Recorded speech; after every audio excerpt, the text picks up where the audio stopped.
Hey guys, so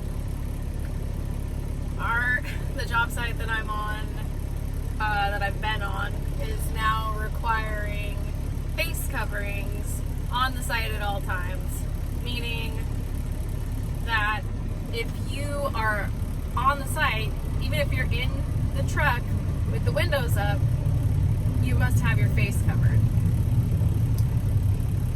I'm not really comfortable with having my face covered. I don't wear hats, and very rarely. In the sun, I wear hats sometimes because I'm supposed to wear hats in the sun all the time. But I don't wear hats. I don't wear scarves. I don't wear anything like on my head. I don't even just this around my neck kind of gives me like claustrophobia. Does that make sense? But everywhere I go here, every construction site, everybody's got bandanas around their neck or over their face, and I'm driving around and it looks like a freaking like an old timey western, or like a bunch of people that are trying to look like cowboys everywhere you go. Like you're driving past all these dump trucks and all these guys have these bandanas around their neck. It's just ridiculous. But I know that Boeing is requiring face coverings, and that's what Boeing required, but the reason why we are doing it is because our governor mandated face coverings for everyone in the construction industry. So I guess that that means that I'm not safe alone in my truck with the windows up. I gotta cover my face.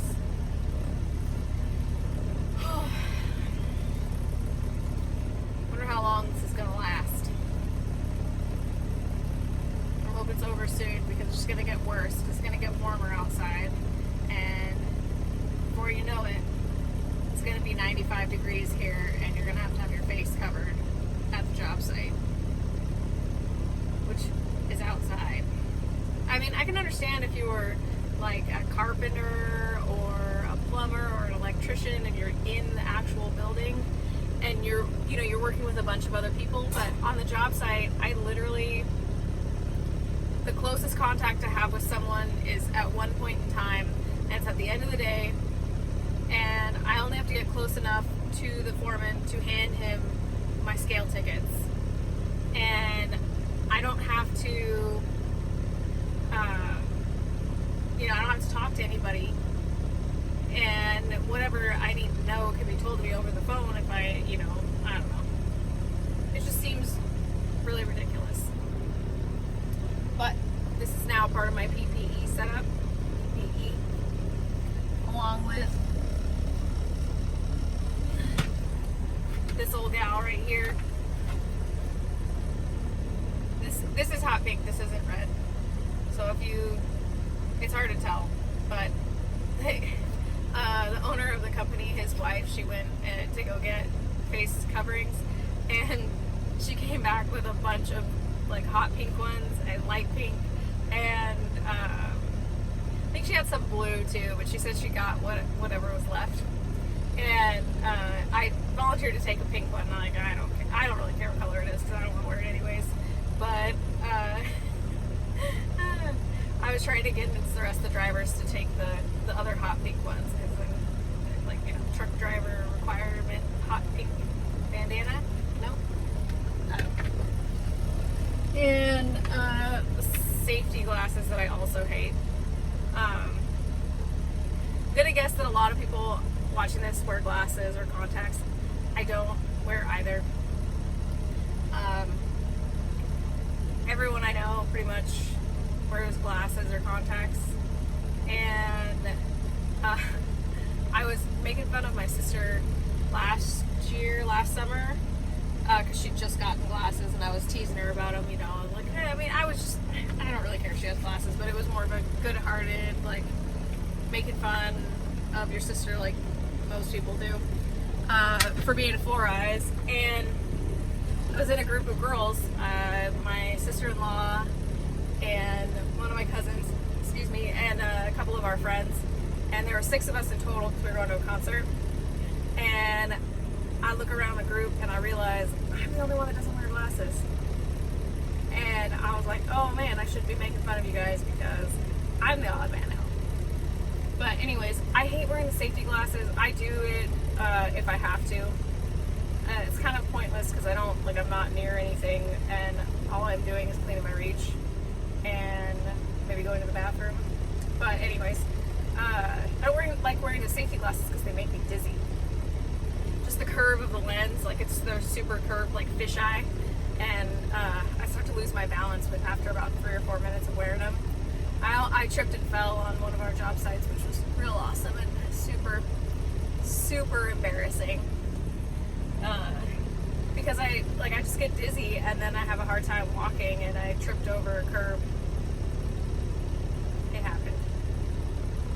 I don't know if anybody saw me. I'm sure that they did though, and I felt pretty dumb, but that's okay.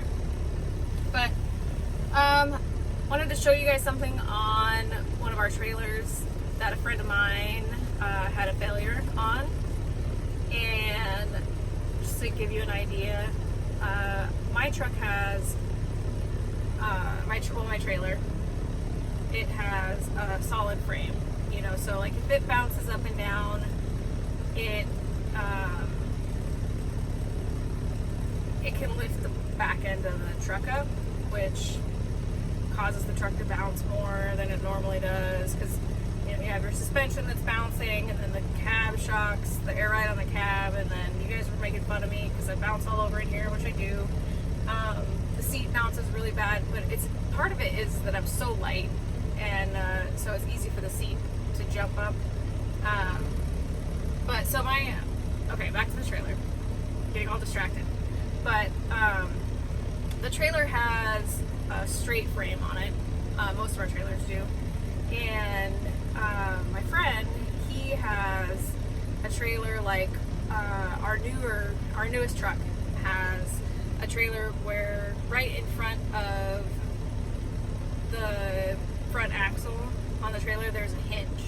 So it's like rather than just being like 2 straight frames, there's a hinge right there, and it causes the trailer, so the trailer goes over bumps and it bounces independently of the reach, so that the reach doesn't lift the back end of the truck up, if that makes sense.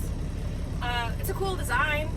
I do see how, like, when you have more hinges and more bolts and all that kind of stuff, that you could cause more stress points, because with the straight frame you're less likely to get major cracks in it, just because it's straight.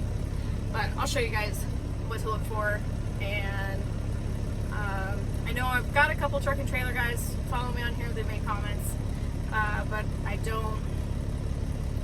think most people don't pull pups, so it is what it is, but I'm gonna show you anyways. Okay, so my friend's truck failed right in front of here, and this one's a lot more heavy duty than the photos that he sent me. And we also have these safety chains to keep it, just in case the hinges come off, but if that makes sense there. I'll show you guys. It's a little sturdier than I expected. Basically, this just adds like another pressure point that could fail. And like on this one specifically, there's a crack right there. There's small rust points. I would be watching this one because on that other truck, that's what broke, is the frame broke away from, he's backing up to it. The frame broke away from this. I hope I got a decent shot of that, adding like that extra hinge there adds all that extra pressure and all that extra lift, and the failure rate, it goes up with the more welds obviously you have. So if you have a straight frame and the steel is just, completely straight and there's no welds in it, you're not going to expect a lot of cracking. I mean, obviously you can get some cracks, but they're a lot more common when you have spot welds like that. And But thanks for watching. It's Friday. You guys go out and, I guess you can't, a lot of you can't go out, but somebody enjoy a beer for me. I'm gonna go home and take care of some kids, cook some dinner, and do some homeschool, because that's what I do with my evenings now, is homeschool. Okay, you guys have a great weekend.